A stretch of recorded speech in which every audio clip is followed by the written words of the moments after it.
जल्दी से इस मुफ्त के माल पे हाथ साफ कर लेते हैं। टोनी चिड़िया का भोजन खाने ही वाला था कि अचानक चीनू अपने घर वापस आ जाती है। अरे अरे बदबख्त, तुम यहाँ कैसे आ गए? और तुम मेरी चीजों को खाने का सोचना भी मत। मैंने बड़ी मुश्किल से बुरे वक्त के लिए ये भोजन बचा कर रखा है। मैं किसी को भी अपना भोजन नहीं लेने दूंगी। अरे चिड़िया की बच्ची, जरा अपने आप को तो देखो और मुझे देखो। मैं तुमसे कितना बड़ा हूँ, तुम मुझे धमकी दे रही हो। अरे मैं चाहूँ तो 1 मिनट में ये सब हड़प कर जाऊं।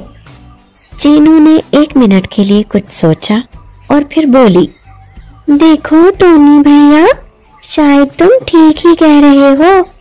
तुम मुझसे आकार में भी बहुत बड़े हो, लेकिन जरा सोचो, मैंने जो ये भोजन इतनी मुश्किल से इतने दिनों में जमा करके रखा है, तो तुम उसे 1 मिनट में खा सकते हो। लेकिन जरा सोचो तो सही कि तुम्हें इतना सारा भोजन खाकर क्या मिलेगा। मेरी बात मानो तो मैं तुम्हें एक ऐसी जगह का पता बताती हूँ जहाँ शहद और अखरोट बल्कि बहुत सारे नट्स भी बहुत ज्यादा मात्रा में मिल जाएंगे। चलो मैं तुम्हें वहाँ ले चलती हूँ। टोनी ने भी 1 मिनट के लिए सोचा और उसे चीनू की बात बहुत पसंद आई। वो चीनू के साथ जाने पर राजी हो जाता है। अरे टोनी भैया, मुझे अपनी पीठ पर बिठा लो ना। मैं इतनी दूर तक तुम्हारे साथ उड़कर नहीं जा सकती। मैं तो बहुत छोटा सा पंछी हूँ, मैं थक जाऊंगी। फिर टोनी ने चीनू को अपनी पीठ पर बिठा लिया और चीनू उसे लेकर चल पड़ी। ए चिड़िया, क्या तुम सच कह रही हो कि तुम्हें ऐसी जगह का पता मालूम है जहाँ मुझे ढेर सारा शहद और अखरोट खाने को मिलेंगे? अरे और नहीं तो क्या भैया, अब मैं तुमसे झूठ थोड़ी ना बोलूंगी। मैं जानती हूँ वो ऊंची पहाड़ी पर जो काली गुफा है ना, वहाँ ये सब तुम्हें बहुत ज्यादा मात्रा में मिल जाएगा। चिड़िया की बात सुनकर टोनी मुतमईन हो जाता है और उसके बताए हुए रास्ते पर चलता जा रहा था। लेकिन चीनू के मन में तो कुछ और ही चल रहा था। वो तो बस टोनी को भगा भगा कर मारना चाहती थी। इसीलिए वो टोनी की पीठ पर बैठी सारे जंगल का चक्कर लगाती रही। अरे बहन, मैं तो थकने लगा हूँ, जरा बताओ तो और कितना दूर जाना है? अब कुछ नहीं भैया, अब बस थोड़ा ही आगे जाना है, चलते रहो, शाबाश। टोनी चलता जा रहा था, लेकिन अब टोनी बुरी तरह से थक चुका था। बहन, मेरी तो बस हो गई, मैं थक गया हूँ। अरे क्या टोनी भैया, क्या तुम्हें वो ढेर सारा शहद और अखरोट नहीं खाने?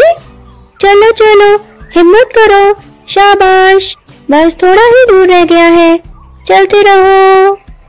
अरे नहीं खाने मुझे कोई अखरोट और शहद, मुझे बस वापस जाना है, मैं बुरी तरह से थक चुका हूँ।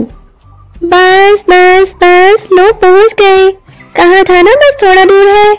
आप मेरी बात गौर से सुनो, वो जो सामने काली गुफा है ना, उसके अंदर ढेर सारा शहद और अखरोट खाने को मिल जाएंगे।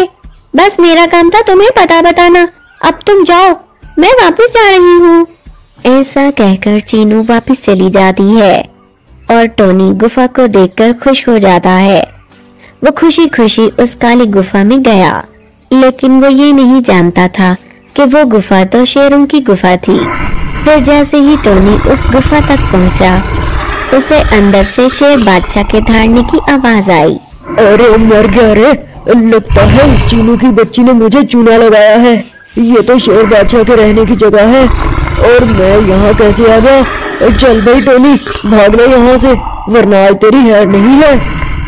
अभी टोनी वहाँ से भागने की सोच ही रहा था कि अंदर से शेर बादशाह धाड़ते हुए निकले। अरे वाह, शिकार, मजा आ गया। ओही माँ, मर गया रे, चल भाग ले टोनी यहाँ से। अब टोनी आगे आगे था और शेर बादशाह उसके पीछे पीछे। और अब टोनी सोच रहा था, काश उसने ज्यादा शहद और अखरोट का लालच ना किया होता तो आज वो इतनी बड़ी मुश्किल में ना फंसता। तो दोस्तों, इस कहानी से हमें ये सीख मिलती है कि लालच नहीं करना चाहिए। लालच बुरी बला है।